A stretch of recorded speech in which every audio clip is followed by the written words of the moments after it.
All right, we're live. Welcome to another Boomer Live. Today we are here to discuss on Real Madrid versus PSG match review. What an intense match that was! It was a clash of galacticos, I could say so, and PSG ended up on top. I'm quite surprised with the way in which Real Madrid turned up. So I have here with me Abhishek, Nirmit, and we have Parth for the first time in the podcast to discuss on the match. Welcome all. First, I'll get to Parth, the newcomer in the podcast. Parth, what did you make of the match and how happy are you? I think you're supporting PSG most Oh, likely. so I am a PSG fan. I'm telling you right now, if PSG would have lost this match, I would have been shattered. This was a PSG match from the beginning. Like their shots on targets are more than Real Madrid. Their possession of the ball is more than Real Madrid. If this, according to stats, it was a PSG match, and if this was Yeah. a nil-nil Hmm. match, I am telling you, I would have not watched PSG match after this at all. Yeah, I'll get to the Real Madrid fan now. Abhishek, how did you make of the performance? Because you saw it is not the usual Real Madrid which we see. Because it looked like they were playing very defensively, keeping a low block, which is not quite a Real Madrid like performance. It looked like they were playing for a draw. That's one of the criticism which they received from yesterday's game. And coming to it, how did you watch it from a fan's perspective? Let me know that That's first. Then their standard now.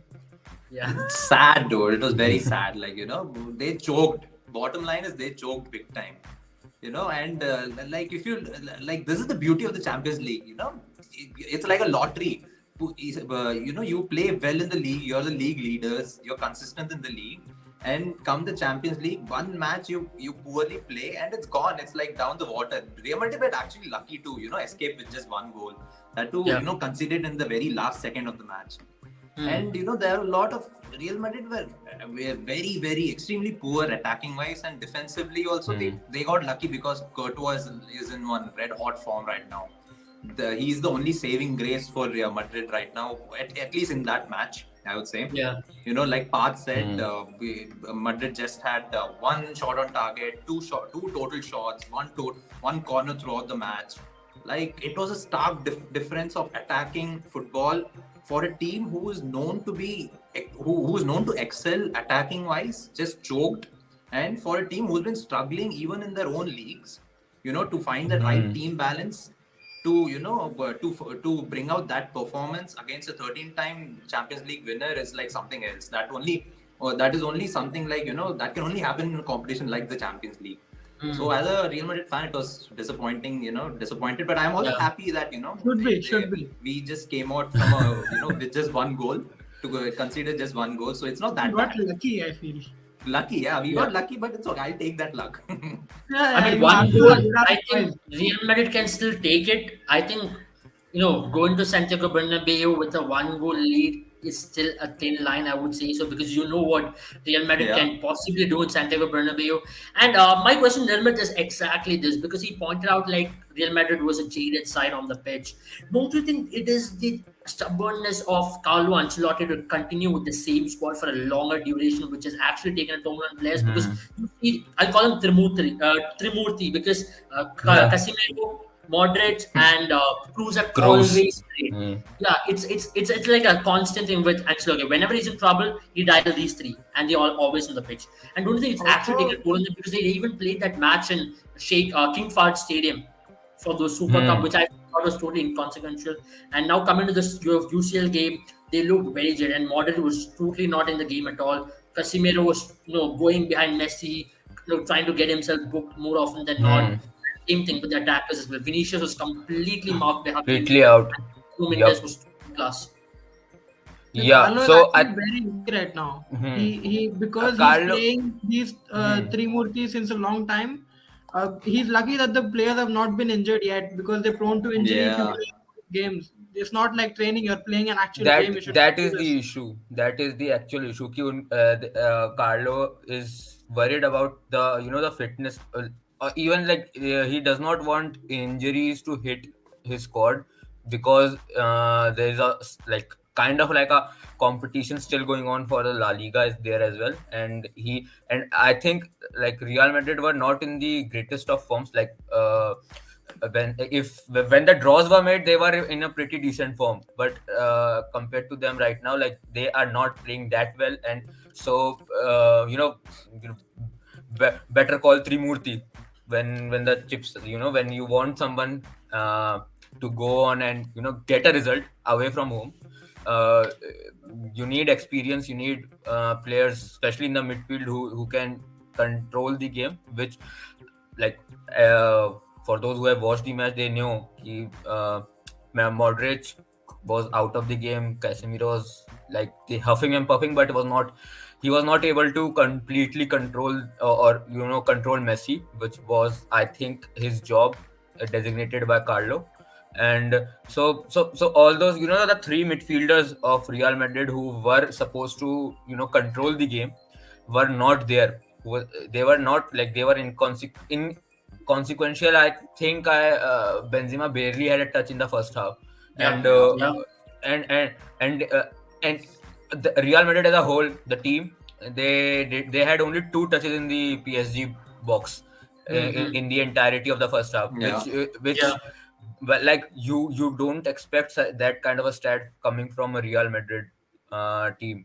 yeah. And that is, I think, that was the first time since 2014 Atletico Madrid final that they have less than, like, only two touches in the opposition box Mm. in the entire half in Champions League. So what I think was that Carlo was going for, him, from what I took from the match, especially in the first half, was that Ancelotti was very much defensive. He even in the kind of game that was being played, PSG for 35-40 minutes were pressing very high, very aggressively. I'll have an added question to that. Now we know that in Yeah. Champions League you don't have that away goal advantage.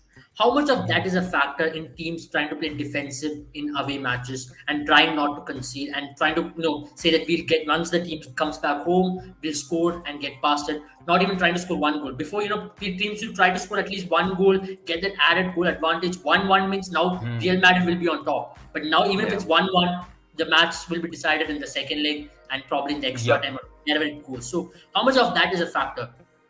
I I think the managers will now be the away side managers will be less aggressive in going for that away goal, that has twice its weight in gold, or used to have twice its weight in gold. That complete factor of away goals is now gone. So now what they are trying to do is go for the result. They go a nil-nil at home is, or away, is as good as 1-1 or a 2-2. But when otherwise in previous years it would have been 1-1 or 2-2. Even a 2-2 will be a massive result for Yeah, any away side. So that is the kind of mentality now that managers are employing. Come play defensively, do not concede goals in the away match, and then you can then once the second leg comes and you are at home, then the entire onus, like, then it is a one off. It's a kind of a knockout game now. Whoever yeah, wins will qualify. So if you yeah, get to if you get a draw in the away leg, you can now then go on in your home leg, the second leg, full of confidence, behind with the home fans behind you, especially Santiago Bernabeu, yeah, if you're Real Madrid, and yeah, you and go play your game, play for the win. Now that last second goal by Mbappe has kind of, like, changed the dynamic of the game a little bit, because 1-0 is still gettable. It's that scoreline is still easy to reverse, go to Santiago Bernabeu, win 2-0 or 3-1, and you are good. You qualify for the next round. Or even if you win 1-0 or 2-1, then you can go you for the 30 extra time, and go for the, and if you manage to win that, good. If you do not manage to win that, and go for the penalty, and it's a coin toss for the penalties. So uh, according to me, managers have now gone a little more defensive when during the first leg, to get especially the away managers, to get to in order to get a result for the away match, and to take that result into their home leg.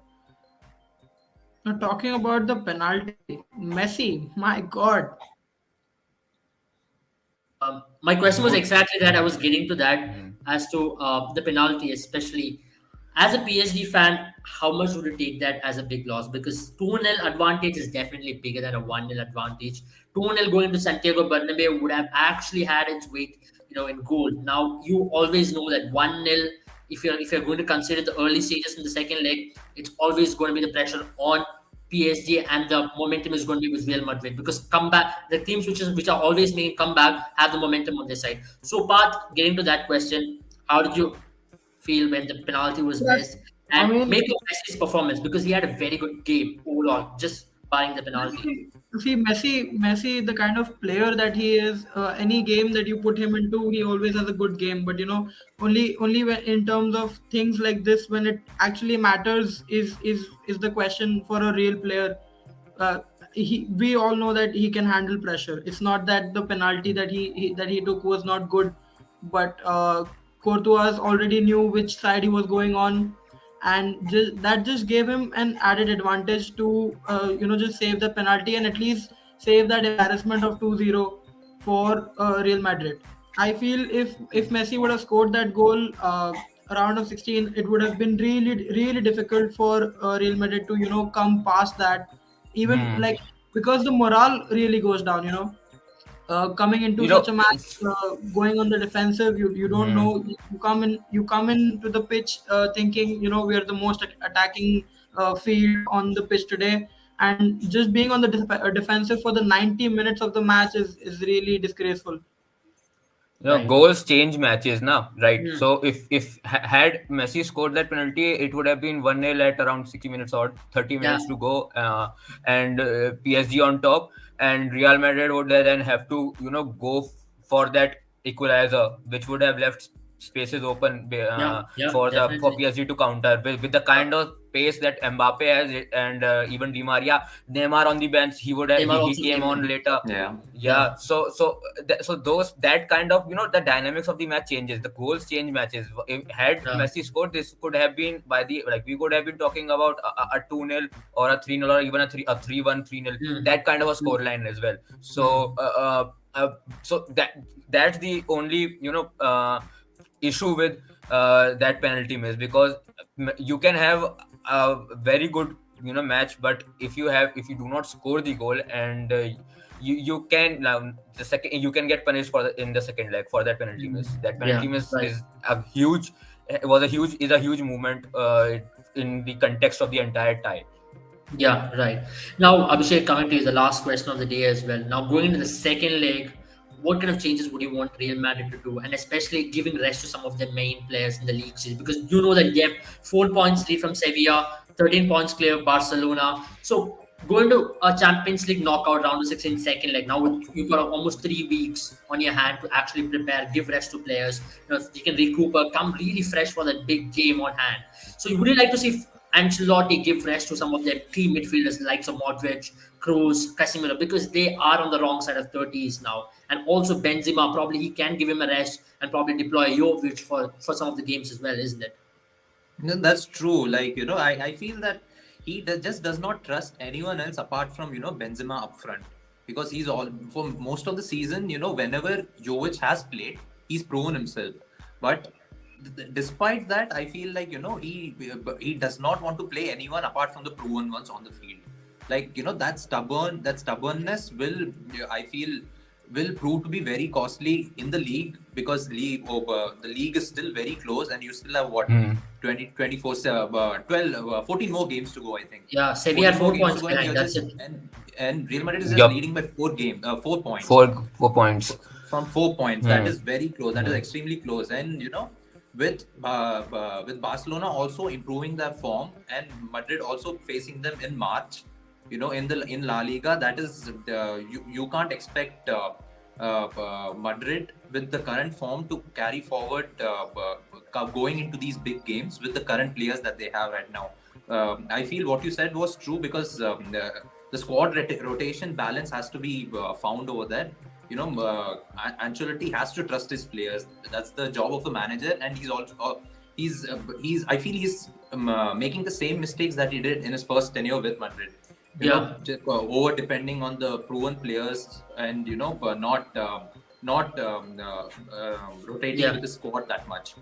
And that is it proved to be costly for him back then as well, and is proving to be costly currently as well. So he has to find that balance. It's high time right Hmm. now, and it's frustrating, to be honest, as a Madrid fan, to see such a stubborn manager, and still somehow squeezing in results somehow. Yeah. And I feel it's just a matter of games that the tide turns and Sevilla just goes above Madrid, and Yeah. Hmm.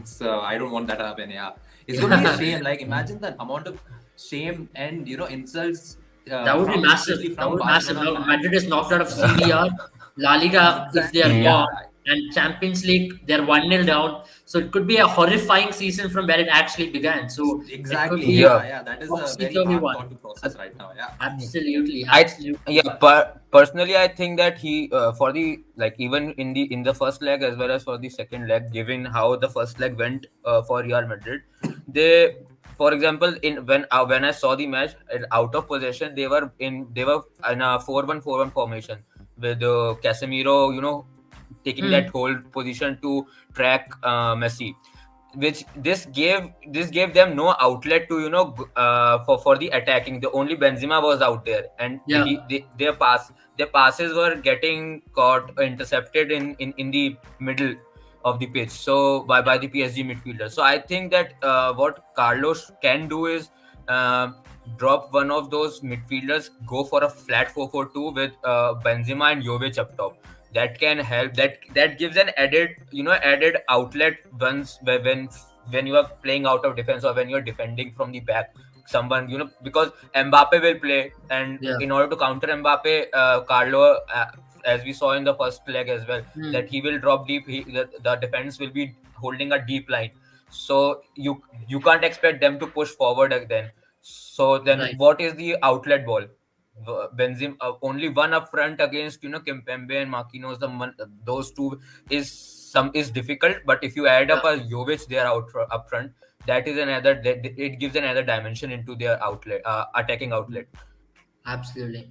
Having said all this, I hope you all enjoyed our analysis on Real Madrid versus PSG. There's some exciting games on our hand, coming through tonight as well.